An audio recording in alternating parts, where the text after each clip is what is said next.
আজকের গোশত রান্না করে খাচ্ছো? জি হুজুর, গোশত রান্না করে বাচ্চাদের নিয়ে খাচ্ছি। তা আমার এই বাচ্চাটা তোমার কাছে একটু গোশত চেয়েছিল? বলছে জি। তা বাবা তুমি তাকে গোশত না দিয়ে ভৎসনা করে একটু রাগ করেছো? বলছে জি হুজুর। কেন বাবা, একটা বাচ্চা ছেলেকে একটু গোশত দিলে কি ক্ষতি ছিল? তখন লোকটা মাথাটা হেঁট করে মাথাটা যখন তুলেছে না, দুটো চোখ থেকে অঝর নয়নে পানি ঝরছে। তো বলছে বাবা কাঁদছো কেন? লোকটা কাঁদতে কাঁদতে বলছে হুজুর, আজ 3 দিন হলো আমার বাড়িতে রান্না হয়নি, চুলো জ্বলে না, আমার বাচ্চারা সব অনাহারে আছে।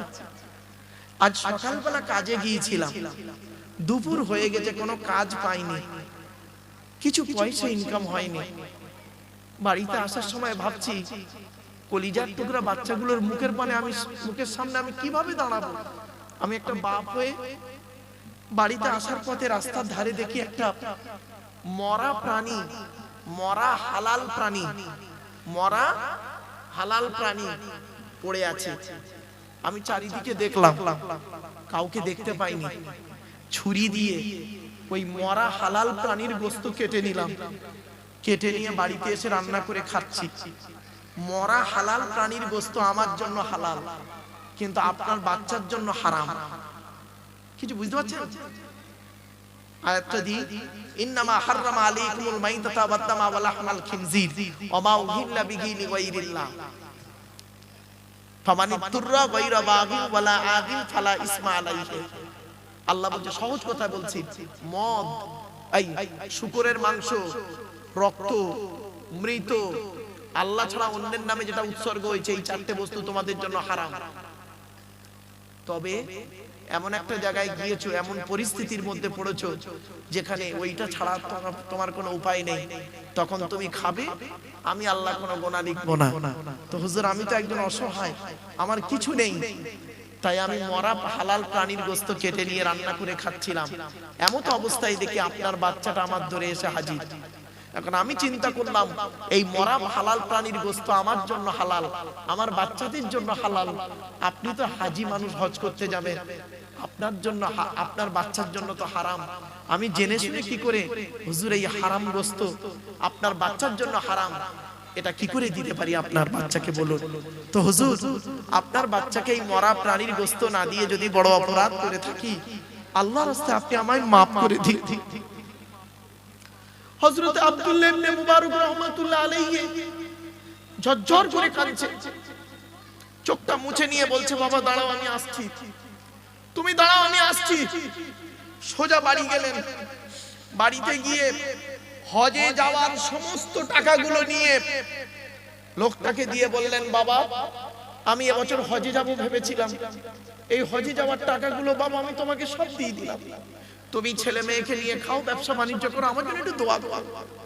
উনি এবছর হজে গেলেন না, ওনার বন্ধু হজে চলে গেছেন, ওনার বন্ধু হজ থেকে বাড়ি ফিরেছেন, বাড়ি ফিরে সোজা আব্দুল্লাহ ইবনে মুবারকের বাড়িতে এসেছে। আব্দুল্লাহ ইবনে মুবারকের বাড়িতে এসে সালাম দিয়ে বলছে আসসালামু আলাইকুম। ওয়া আলাইকুম আসসালাম। বন্ধু আব্দুল্লাহ ইবনে মুবারককে জিজ্ঞাসা করছে, বন্ধু আপনি হজ থেকে কবে ফিরলেন? মানে আব্দুল্লাহ ইবনে মুবারককে বলছে আপনি হজ থেকে কবে ফিরলেন? তো আব্দুল্লাহ ইবনে মুবারক রাহমাতুল্লাহ আলাইহি বলছে, বন্ধু কিছু মনে করবেন না, আমি এবছর তো হজে যাইনি, আমার হজের টাকাটা একটা গরিব লোককে দান করে দিয়েছি ভাই, এবছর হজে যেতে পারিনি। তখন বন্ধু বলছে, ভাই আমার সঙ্গে কেন মিথ্যা কথা বলছেন ভাই আমার? বলছে আল্লাহর কসম করে বলছে আমি হজে যাইনি।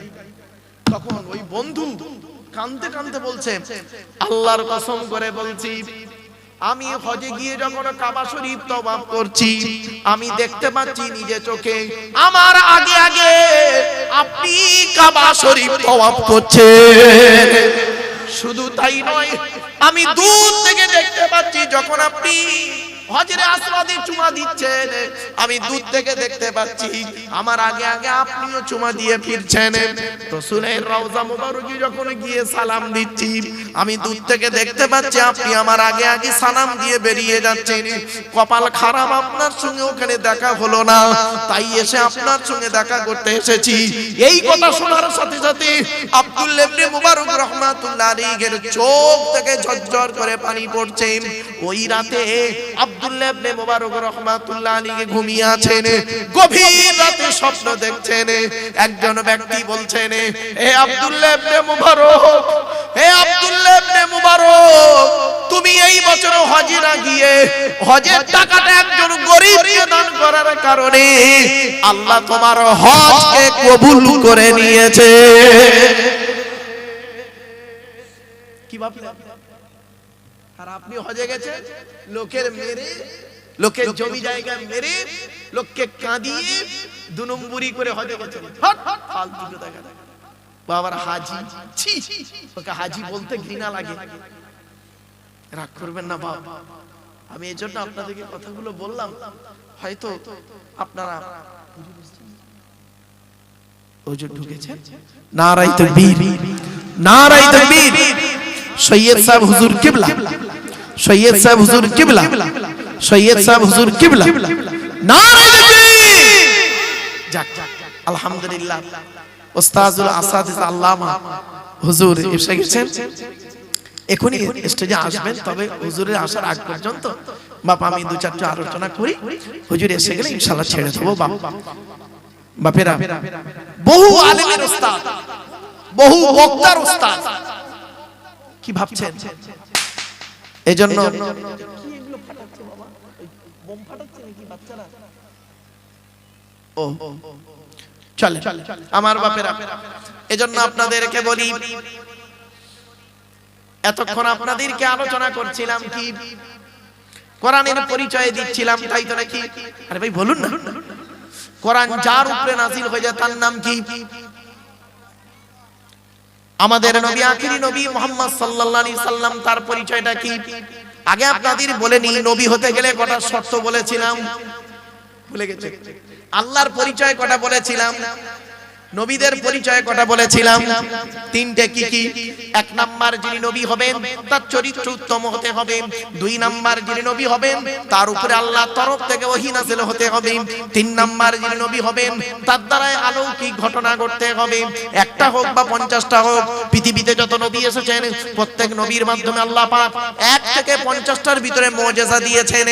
আমার নবী, বিশ্ব নবী, কুল কায়নাতের রাসূল রাহমাতুল লিল আলামিন মুহাম্মদ সাল্লাল্লাহু আলাইহি সাল্লাম এর মাধ্যমে আল্লাহ পাক 1000-এরও বেশি মুজিজা দিয়েছেন। তার মধ্যে সর্বশ্রেষ্ঠ হলো কোরআনুল মাজিদ। 1000 মুজিজা কটা জানেন? 3-4টে তো খুব বেশি হলে 20টা বলতে পারবেন, তার বেশি পারবেন না। খুব বেশি হলে 50টা। চলো এখন আমাদের নবীর পরিচয়টা একটু জেনে নিন। আমাদের নবীর নাম মুহাম্মদ সাল্লাল্লাহু আলাইহি সাল্লাম, তাই তো নাকি? নবী কোন বংশে জন্মগ্রহণ করেছেন? কোন বংশে? কুরাইশ। কার নাম কুরাইশ? তবে পরিচয়টা আপনাদের দেব, সুবহানাল্লাহটা জোরে বলতে হবে, পারবেন তো? হ্যাঁ, চলুন। কোন বংশ বললেন? মুহাম্মাদের বাপের নাম আব্দুল্লাহ, আব্দুল্লাহর বাপের নাম আব্দুল মুত্তালিব, আব্দুল মুত্তালিবের বাপের নাম আব্দে মান্নাফ, আব্দে মান্নাফের বাপের নাম হাশিম, হাশিমের বাপের নাম কুসাই, কুসাইয়ের বাপের নাম কিলাব, কিলাবের বাপের নাম মুররা, মুরার বাপের নাম লুবাই, লুবাইয়ের বাপের নাম কাব, কাবের বাপের নাম গালিব, গালিবের বাপের নাম ফিগির, ফিগির থেকে কুরাইশ বংশ এসেছে। নবীর বাপের নাম আব্দুল্লাহ, মায়ের নাম আমিনা, দাদার নাম আব্দুল মুত্তালিব, দাদির নামটা কি? নেতিলা বিনতে খব্বাব, ব্রাকেটে ফাতেমা, কেউ বলেছেন সামিরা। নবীর নানার নাম হলো আব্দুল ওয়াহাব জুহরি, নবীর নানির নাম হলো বারিরা বা বাররা, নবীর দুধমার নাম হলো হালিমা, নবীর দুধ বাপের নাম হলো হারেস, নবীর দুধ ভাইয়ের নাম আব্দুল্লাহ, নবীর বাপের নাম আব্দুল্লাহ, নবীর দুধ ভাইয়ের নাম আব্দুল্লাহ। দুটো জনে করে ফেলবেন না। নবীর জন্ম 570 খ্রিস্টাব্দে। ইংরেজি কি মাস ছিল? 29 আগস্ট। আরবি মাস ছিল রবিউল আউয়াল মাস, 12 তারিখ, মতান্তরে 9 তারিখ, সোমবার শবে সাদেকের সময় আরবের মক্কা নগরে কুরাইশ বংশে নবীর জন্ম। নবীর বাপেরা হলো 10 ভাই, নবীর মায়েরা হলো 19 বোন। নবীর 9টা চাচা, 18টা খালা, 6টা ফুফু, 7টা ছেলে মেয়ে। আপনি তো নবীর কিছুই জানেন না, শুধু আই লাভ মুহাম্মদ সাল্লাল্লাহু আলাইহি ওয়াসাল্লাম এইটুকুই জানেন। আগেই বলেছিলাম ভালোবাসা ভালো লাগা দুটো এক নয়। নবীর 9টা চাচার নাম কি? বড় চাচার নাম হারেস, কি বললাম?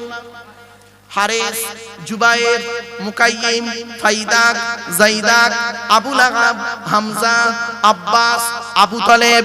নবীর বাপ হলো আব্দুল্লাহ। নবীর 7টা ছেলে মেয়ে, 3টে পুত্র সন্তান, 4টে কন্যা সন্তান। 3টে পুত্র সন্তানের নাম কি? বড় ছেলেটার নাম হলো কাসেম, পরের ছেলেটার নাম হলো তাহের বা তৈয়ব, ছোট ছেলেটার নাম হলো ইব্রাহিম। নবীর সবথেকে যে সন্তানটা বেশি দিন বেঁচে ছিলেন পুত্র সন্তান, 17 মাস 14 দিন। 17 মাস 14 দিন। নবীর জন্ম ইংরেজি তারিখটা কত বললাম? 29 আগস্ট। কত কত? 29 আগস্ট নবীর জন্ম, সোমবার। আর নবীর আকিকা হয়েছিল 5 সেপ্টেম্বর। নবীর আকিকা হয়েছিল 5 সেপ্টেম্বর। 7 দিনের মাথায় নবীজির আকিকা করা হয়েছিল, মনে রাখবেন এগুলো। এবার আসছি নবীর 4টে কন্যা সন্তান। বড় মেয়েটার নাম হলো জাইনাব, রুকাইয়া, উম্মে কুলসুম। ছোট মেয়েটার নাম হলো ফাতেমা, যার সঙ্গে নবীজি হযরতে আলী রাদিয়াল্লাহু তাআলা আনহু বিবাহ দিয়েছিলেন। ঠিক না বেঠিক? চলুন এখান থেকে একটা শিক্ষা নিয়ে নিন। কোন ছেলেকে জামাই করবেন? আমার মা বোনরা ভালো করে শুনে নিন। কোন ছেলেকে জামাই করবেন? যাই তাই ছেলেকে জামাই করতে যাবেন না। আর কোন মেয়েকে বৌমা করবেন? যাই তাই মেয়েকে বৌমা করতে যাবেন না। খালি সাদা চামড়া দেখে ছুটবেন না, সব সাদা চামড়ার মেয়ে ভালো নয়। বাংলায় একটা কথা আছে, নদীর জল ঘোলা ভালো, জাতের মেয়ে কালো ভালো।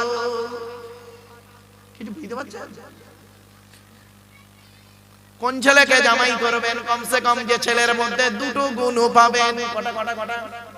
2টো। কোন মেয়েকে বৌমা করবেন? যে মেয়ের মধ্যে কমসে কম 6টা গুণ পাবেন। আগে ছেলেদেরটা শুনে নিন।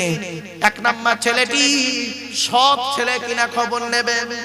সৎ কাকে বলে? বক্তব্যের শুরুতেই আমি আপনাদেরকে বলেছিলাম, মনে পড়ছে না? ভুলে গেছেন? 2 ঠোঁটের মাঝখানে 2 রানের বীজখানে খবর নিয়ে দেখবেন।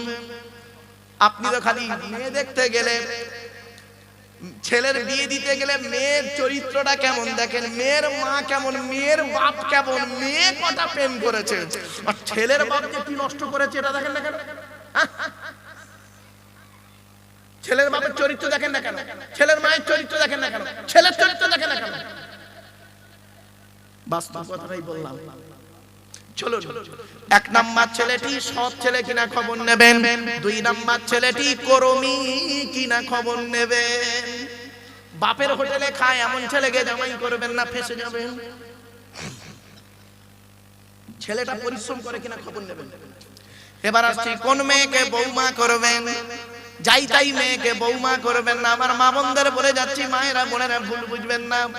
যে মেয়ের মধ্যে কটা গুণ বলেছি? বলো কোথায় আছে? চলো কটা গুণ? মুসলিমাতিন, মুমিনাতিন, কানিতাতিন, তাইবাতিন, আবিদাতিন, সাইহাতিন, সাইয়্যিবাতিন ওয়া আবকার।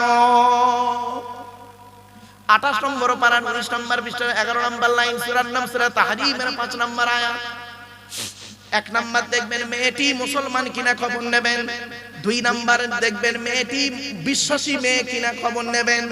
3 নাম্বার খুব ইম্পর্টেন্ট কি জানেন? কানিতাতিন, আনুগত্যশীলা মেয়ে কিনা খবর নেবেন। दूध থেকে খবর নিয়ে দেখবেন মেয়েটি ওর বাপ আর মাকে ভক্তি শ্রদ্ধা করে কিনা খবর নেবেন। দুধ থেকে খবর নিয়ে সঠিক তথ্য যদি পেয়ে যান মেয়েটি ওর বাপ আর মাকে ভক্তি শ্রদ্ধা করে না, খবরদার যত বড় পীর সাহেব মজুমলি সাহেবের মেয়ে হোক আর মাস্টার ডাক্তার ইঞ্জিনিয়ার প্রফেসর হোক আর যত শিক্ষিতা মেয়ে হোক, খবরদার ওই মেয়েকে জীবনে কোনোদিন বৌমা করবেন না।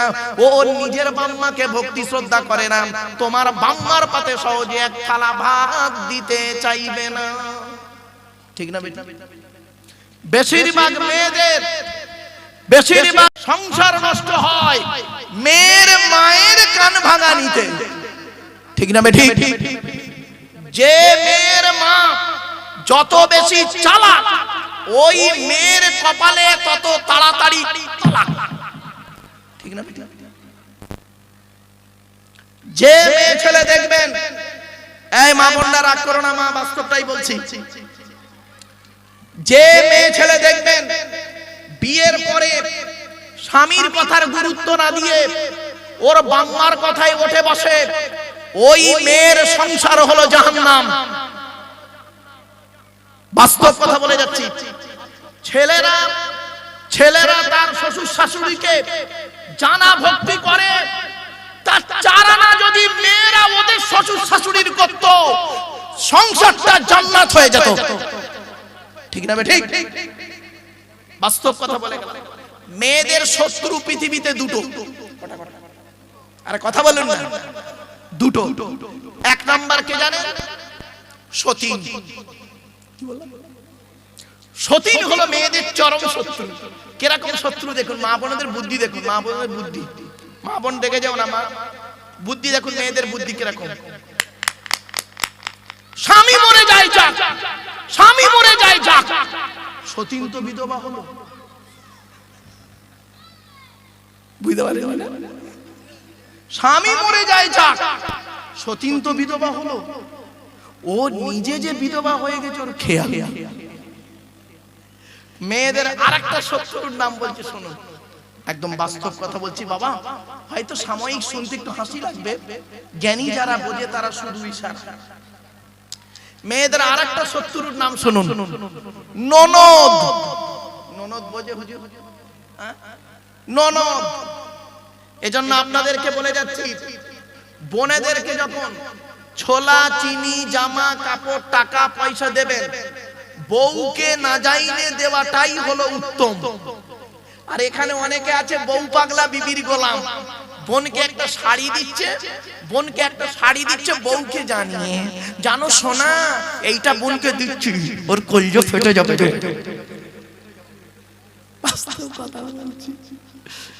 আচ্ছা কেনই বা আপনারা বইয়ের অনুমতি নেবেন না বলুন? অবশ্যই বইয়ের অনুমতি নিতে হবে, অবশ্যই নিতে হবে আপনাদের বইয়ের অনুমতি। কেন নেবেন বলবো? মনে আছে আপনাদের বাসর রাতে ফুলসজ্জার ঘরে গভীর রাতে একা একা বইয়ের ঘরে যখন ঢুকেছিলেন, মনে মনে কি বলেছিলেন? 50,000 টাকা ইয়াম্মা গাড়ি 5 ভরি সোনার বিনিময়ে আজ থেকে তোমার বাপের কেনা চাকর গোলাম হইয়া গেলাম, তুমি যাহাই বলিবে তাহাই শুনিব, গন্ডগোল যদি করি মারিতে দ্বিধাবোধ করিবে না, তোমার বিরুদ্ধে যদি কোনোদিন কোনো গন্ডগোল করিয়া থাকি হাড়োয়া থানায় বধূ নির্যাতনে কেস দিয়া বাপ আর মাকে জেল খাটাইয়া লকাবে ঢুকাইয়া আমারে পেটাই দেবে। আমাদের হুজুর হাসছে দেখে, আরে ওই বাচ্চাগুলো হাসতেছে, ওরাও বুঝতে পারছে, আরে বললে হবে সব কি নরমালের বাচ্চা, সব সিজারের বাচ্চা, বহুত চাচা। চলেন বাবাজি, রাগ করবেন না বাপ, বাস্তব কথা বললাম, কথাটা শুনতে হয়তো হাসি লাগলো, বাড়িতে গিয়ে ভাববেন। আল্লাহর নবী একদিন, শুনে নিন, আল্লাহর নবী একদিন সাহাবীদেরকে বললেন, তোমাদের বাড়িতে কয় শ্রেণীর মেয়ে ছেলে আছে গো? সাহাবীরা বললেন, ইয়া রাসূলুল্লাহ, আমাদের বাড়িতে 4 শ্রেণীর মেয়ে ছেলে আছে। কয় শ্রেণী? 4 শ্রেণীর মেয়ে ছেলে। কে কে? মা, বোন, মেয়ে, বউ। মা, বোন, মেয়ে, বউ। নবীজি বললেন, তোমরা কি করে বুঝবে এই 4 শ্রেণীর মেয়ে ছেলে জান্নাতি না জাহান্নামী? মারাত্মক প্রশ্ন। মা বোনেরা শুনে নিন, সাহাবীরা পুরো চুপ। জান্নাতি না জাহান্নামী বলবো কি করে, সম্ভব? আল্লাহর নবী বললেন, যে সমস্ত মেয়েদের মধ্যে কমসে কম 6টা অভ্যাস থাকবে। কটা? আমার মা বোনেরা শুনে নিন, রাসূলুল্লাহ বললেন যে সমস্ত মেয়েদের মধ্যে কমসে কম 6টা অভ্যাস থাকবে, ওই মেয়ে ছেলে যত নামাজ পড়ুক, রোজা রাখুক, হজ করুক, ওই মেয়ে ছেলে হবে জাহান্নামী। আজকে শুনে যান, বাড়িতে গিয়ে দেখবেন আপনার মা, বোন, মেয়ে, বউ 4 জনের মধ্যে এই 6টার একটা আছে কিনা। যদি থাকে বুঝে নেবেন আমার মা যত তাহাজ্জুদ পড়ুক, রোজা রাখুক, হজ করুক, জাহান্নামী জাহান্নামী জাহান্নামী। আমি বলি নবীজির কথাটা আমি আপনাদের কাছে মাতৃভাষায় তুলে ধরছি, ট্রান্সলেটরের কাজ করছি। 1 নাম্বার নবীজি বললেন, ও আমার সাহাবীরা, যখন তোমরা দেখবে যে মেয়ে ছেলে স্বামীর সঙ্গে যখন কথা বলে, মেজাজ দিয়ে কথা বলে, ওই নারী যত নামাজ পড়ুক, রোজা রাখুক, ওই নারী হলো জাহান্নামী। অনেক মা বোন আছে দেখবেন পাড়ার লোকের সঙ্গে কথা বলে মিষ্টি ভাষায়, কিন্তু স্বামীর সঙ্গে যখন কথা বলে মেজাজ দিয়ে কথা বলে। এটা আপনার মায়ের মধ্যে এই অভ্যাস থাকতে পারে, মেয়ের মধ্যে, বউয়ের মধ্যে, বোনের মধ্যে থাকতে পারে। যতই হোক না কেন, যতই কাই করুক না কেন, আপনার মা, বোন, মেয়ে, বউ এই অভ্যাসে যদি থাকে জাহান্নামী। রাসূলুল্লাহ বললেন, ওই নারীর প্রতি আল্লাহর গজব পড়বে যে নারী তার স্বামীর সঙ্গে যখন কথা বলে মেজাজ দিয়ে কথা বলবে। 2 নাম্বার নবীজি বললেন, ওই নারীর প্রতি আল্লাহর গজব পড়বে যে নারী স্বামীর দুর্নাম বদনাম অন্যের কাছে করে বেড়ায়। 3 নাম্বারে নবী বললেন, ওই নারী নামাজ পড়ে, রোজা রেখে, হজ করে জাহান্নামে যাবে যে নারী স্বামী থাকতে অন্য পুরুষের সঙ্গে পরকীয়ায় লিপ্ত হয়। অনেক মেয়ে ছেলের স্বামী বিদেশে গেছে বা কলকাতায় কাজে গেছে, মেয়ে বউ করছে কি, অন্য পুরুষের সঙ্গে পরকীয়ায় লিপ্ত। 4 নাম্বার নবীজি বললেন, ওই মেয়ে ছেলে জাহান্নামে যাবে নামাজ পড়ে, রোজা রেখে। যে মেয়ে ছেলে বিনা কারণে স্বামীর বিছানা ছেড়ে দিয়ে অন্য বিছানায় রাত কাটায়। কি ভাবছেন? এই ধরনের মেয়েদের বয়স হলো 45, 50, 55, 60, 70, 75। 50 বছরের বুড়িটা 55 বছরের স্বামীর পাশে আর ঘুমায় না। বুড়ি কি করে জানেন? বুড়োর শরীর খারাপ, হার্টের রোগী, সুগারের রোগী, প্রেসারের রোগী, স্ট্রোক রোগী, কখনো মরে কখনো বাঁচে খবর নেই। বুড়ি করে কি জানেন? ছোট ছেলের ঘরে ঘুমায়, খাটের উপরে ঘুমায়, নাতিটাকে নিয়ে ঘুমায়, তাহাজ্জুদের নামাজ পড়ে, কোরআন তেলাওয়াত করে, তাসবিহ টানে। ওর কোরআন তেলাওয়াত তাসবিহ কিছুই কবুল করবে না আল্লাহ, স্বামী যদি নারাজ থাকে। একজন পুরুষ 4 জনকে খুশি করলে জান্নাতি। হে পুরুষ, তুমি তোমার রব আল্লাহকে খুশি করো, অর্থাৎ কোরআন মোতাবেক জীবন যাপন করো। হে পুরুষ, তুমি তোমার নবীকে খুশি করো, নবীর হাদিস মোতাবেক, সুন্নাহ মোতাবেক জীবন যাপন করো। হে পুরুষ, তুমি তোমার জন্মদাতা বাপকে খুশি করো। হে পুরুষ, পেটে ধরা মাকে খুশি করো। একজন পুরুষ যদি 4 জনকে খুশি করতে পারে, সে জান্নাতি জান্নাতি জান্নাতি। একজন নারী 3 জনকে খুশি করলে জান্নাতি। হে নারী, তুমি তোমার রব আল্লাহকে খুশি করো, অর্থাৎ কোরআন মোতাবেক জীবন যাপন করো। কোরআন মোতাবেক জীবন যাপন করো। কোরআনে নারীর যেভাবে পোশাক পরতে বলা হয়েছে সেইভাবে পোশাক তুমি নারী পরো। মেয়েদের 5 রকম পোশাক পরা হারাম। কিতাবুল লিবাসের হাদিস গুলো আমার বাবার কথা নয়। কে বলবে, কে শুনবে? ওয়াজ শোনার লোকের অভাব। এখন কি হয়েছে জানেন? এখন ওয়াজ হয় দুটো, ওয়াজের অ্যাটেনশন হয় দুটো কারণে, দূর আর সুর। কি বললাম? দূর আর সুর। এখানে যদি একটা বক্তার নাম লিখে দিতেন, যাই তাই বক্তার নাম লিখে দিয়ে খালি পাশে লিখে দিতেন মিশর। কি বললাম? মিশর কি আফ্রিকা? সে দেখা যাচ্ছে আফ্রিকায় ছাগল চড়ায়, আলেম নয়, ছাগল চড়ায়। ওই আফ্রিকা নাম শুনেছেন? প্যান্ডেল ভর্তি। দূর আর একটা কি বলুন? সুর। এই দূর আর সুরের দিকে না তাকিয়ে কোরআন হাদিস সুন্নাহর মোতাবেক ইজমা কিয়াসের দিকে ফিরে আসা।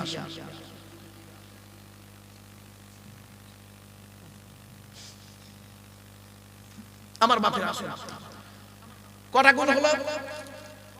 যা এদিকে অ্যাটেনশন। ও কোরআন দান করলেন নাকি? আলহামদুলিল্লাহ, কোরআন শরীফ, তাই তো? আল্লাহ কবুল করুক। যাক, এতক্ষণ একজন মানুষ একটা কোরআন আল্লাহ মাদ্রাসা নবীর মাদ্রাসায় দিয়েছে। এজন্য আমি বলি বাবা, কোরআনের মাহফিল দেন, হাদিসের মাহফিল দেন। ওয়াজ যাইতাই করা যাবে না। কোরআনে আল্লাহ বলে দিয়েছেন ফাযাক্কির বিল কুরআনি মান ইয়াখাফু ওয়াঈদ। 26 নম্বর পারা 19 নম্বর পৃষ্ঠা 12 নম্বর লাইন, সূরার নাম সূরা কাফের 45 নম্বর আয়াত। নবী মানুষকে উপদেশ দান করে বিল কুরআন, কোরআনের মাধ্যমে। যাইতাই ওয়াজ করা যাবে না বাবা। কি ভাবছেন আপনি?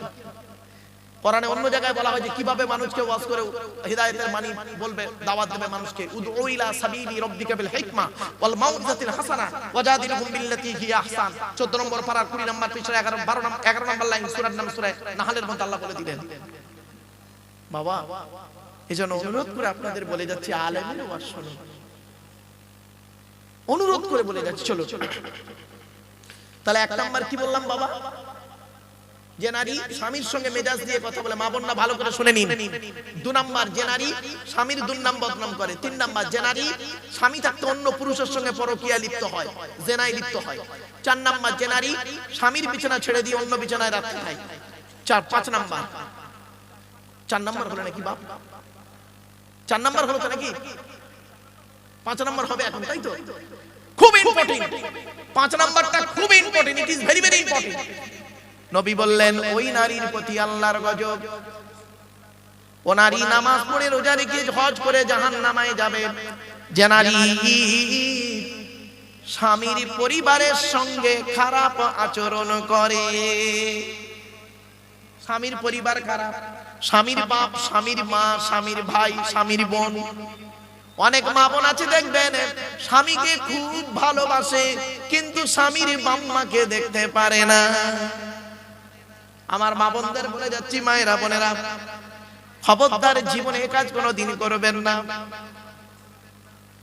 অনেক মেয়ে ছেলে আছে দেখবেন নিজের বাপ ভাই এলে গুরুত্ব খুব বেশি পায়, স্বামীর বাপ ভাইয়ের প্রতি কোনো গুরুত্ব থাকে না। আল্লাহ রাসূল বললেন ওই নারীর প্রতি আল্লাহর গজব পড়বে যে নারী স্বামীর পরিবারের সঙ্গে খারাপ আচরণ করে। 6 নাম্বার হলো ওই নারীর প্রতি আল্লাহর গজব পড়বে যে নারী স্বামীকে বলে তোমার সঙ্গে বিয়ে হয়ে আমার জীবনটা নষ্ট হয়ে গেছে, আমার মতো মেয়ে বলে তুমি পার পেয়ে গেলে, অন্য কেউ হলে বুঝতে পারতে। ঠিক না বেটা? আল্লাহ রাসূল বলেছেন খবরদার নারী, তোমরা কোনোদিন তোমার স্বামীকে এই কথা বলতে যেও না, কারণ জন্ম মৃত্যু বিবাহ সবই আল্লাহর হাত। আপনাকে পৃথিবীতে আনার আগে 50,000 বছর আগে আল্লাহ পাক তাকদীর লিখেছিলেন। আপনি তাকদীরে যে ছেলেটাকে স্বামী রূপে গ্রহণ করেছেন, ওই ছেলেটাই আপনার স্বামী হয়েছে। কি ভাবছেন? তাকদীরের আলোচনা যদি করি না, কল্পনা করতে পারবেন না। এজন্য অনুরোধ করে বলে যাচ্ছি, চোখ দুটো বন্ধ হয়ে গেলে সব শেষ হয়ে যাবে। বাপেদেরকে করজোড়ে বলে যাচ্ছি, এখানে অনেক মানুষ বসে আছেন, বক্তব্য শেষের দিকে নিয়ে যাচ্ছি। আল্লাহ পাক কোরআনে জানিয়ে দিলেন, আল্লাহ রাসূলের হাদিসটা এবার শেষ করে দিলাম। আল্লাহর নবী বললেন জান্নাত 5 শ্রেণীর মানুষের জন্য আশা করে। মনে পড়ছে না? ভুলে গেছেন? 1 নাম্বার হলো তালিয়াল কোরআন, এই কোরআন তেলাওয়াত করা থেকে নিয়ে শুরু করে এত দূর চলে গিয়েছিলাম। 2 নাম্বার নবী বললেন ওয়া হাফিজিল লিসান, জবানকে হেফাজতকারী মানুষের জন্য জান্নাত আশা করে। 3 নাম্বার হলো ওয়া মুতইমিল জিআন, ক্ষুধার্তকে খাদ্য দানকারী মানুষের জন্য জান্নাত আশা করে। গরিবকে খাবার খাওয়াবেন, বাপ মরে গেছে, মা মরে গেছে, বাম্মার নামে গরিবকে খাওয়াবেন, ফকির খাওয়াবেন, বাম্মা কবরে শুয়ে শুয়ে সওয়াব পাবে। 4 নাম্বার হলো নবী বললেন অমুকসির উরিয়ান, বস্ত্রহীনকে বস্ত্র দানকারী মানুষের জন্য জান্নাত আশা করে। বাপেরা রাগ করো না, বাস্তব কথা বলে গেলাম। জলসা করছেন ভালো জিনিস, সাথে সাথে যদি গরিবকে যদি কাপড় দান করতেন, ক্ষুধার্তকে খাদ্য দান করতেন, নবীর ওই হাদিসটা আপনাদের আমল হয়ে যেত। 5 নাম্বার হলো ওমান সাল্লানা হাবিবির রহমান, যে ব্যক্তি নবীর উপরে বেশি বেশি করে দরুদ পাঠ করে, ওই লোকটার জন্য জান্নাত আশা করে। এজন্য নবীর উপরে দরুদ আল্লাহুম্মা সাল্লি আলা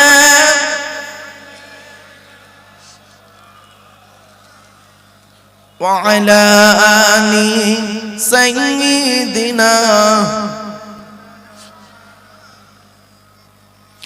এই পৃথিবী শুরু হয়েছে একদিন, এই পৃথিবী ধ্বংস হবে একদিন, ঠিক না বেঠিক? আরে ভাই বলুন না। আল্লাহর কোরআন জানিয়ে দিয়েছে কবে হবে বান্দা, তোরা কেউ জানিস না। ইন্নাল্লাহা ইনদাহু ইলমুস সাআ ওয়া ইউনাজ্জিলুল গায়স ওয়া ইয়ালামু মা ফিল আরহাম ওয়া মা তাদরি নাফসুম মাযা তাকসিবু গাদাম ওয়া মা তাদরি নাফসুম বিআইয়ি আরদিন তামুত ইন্নাল্লাহা আলিমুন খাবীর। 21 নম্বর পারার 13 নম্বর পৃষ্ঠা 13, 14, 15 নম্বর লাইন, সূরার নাম সূরা লোকমানের 34 নম্বর আয়াত। 1 নম্বর আল্লাহ বললেন কিয়ামত কবে হবে বান্দা তোরা কেউ জানিস না, তবে কিয়ামতের কিছু আলামত আমার রাসূলকে জানিয়ে দিয়েছি, সেই রাসূল সেগুলো তোদেরকে বলেছে। 2 নম্বর হলো ওয়াইনাজিলুল গায়স, কোন মেঘে কতটা পানি বর্ষণ হবে বান্দা কারোর বলার কোনো ক্ষমতাই নেই। 3 নম্বর হলো ওয়ায়ালামু মা ফিল আরহাম, মায়ের পেটে কি আছে, চোর হবে না ডাকাত হবে, আলেম হবে না হাফেজ হবে, এ বলার ক্ষমতা কারোর নাই। 4 নম্বর হলো ওয়ামা তাদরি নাফসুম মাযা তাকসিবু গাদাম, আগামী কাল বান্দা কি খাবার খাবে, কত টাকা উপার্জন করবে, কারোর বলার কোনো ক্ষমতাই নেই। 5 নম্বর হলো ওয়ামা তাদরি নাফসুম বিআইয়ি আরদিন তামুত, কোন জমিনে কোথায় কি অবস্থায় কেমন করে মৃত্যু হবে এ বলার ক্ষমতা কারোর নাই। ইন্নাল্লাহা আলিমুন খাবীর, একমাত্র এই সমস্ত খবর আল্লাহই ভালো জানে। তাহলে 1 নম্বরের ব্যাখ্যাটা একটু করে দিই, কিয়ামত কবে হবে শুনে নিন। আল্লাহ রাসূল বলে গেলেন কিয়ামতের আলামত সম্পর্কে কয়েকটা কথা আপনাদের বলে যাচ্ছি। 1 নম্বর নবী বললেন আইয়ুরু ফাআল ইলম, সমাজ থেকে বিদ্যা উঠে চলে যাবে, লেখাপড়া উঠে চলে যাবে, জ্ঞান উঠে চলে যাবে। এখন আপনাদের মনে হচ্ছে বাস্তবের সঙ্গে নবীর হাদিসটা তো মিল হলো না, কারণ এখন তো শিক্ষার উন্নতি হয়েছে না বাবা। শুনে রেখে দিন, বাস্তব কথা আপনাদের বলে গেলাম। রাসূলের হাদিস, আল্লাহ রাসূল বলতে চাইলেন কি, ছোট্ট উদাহরণ দিয়ে দিলি বুঝতে পারবেন।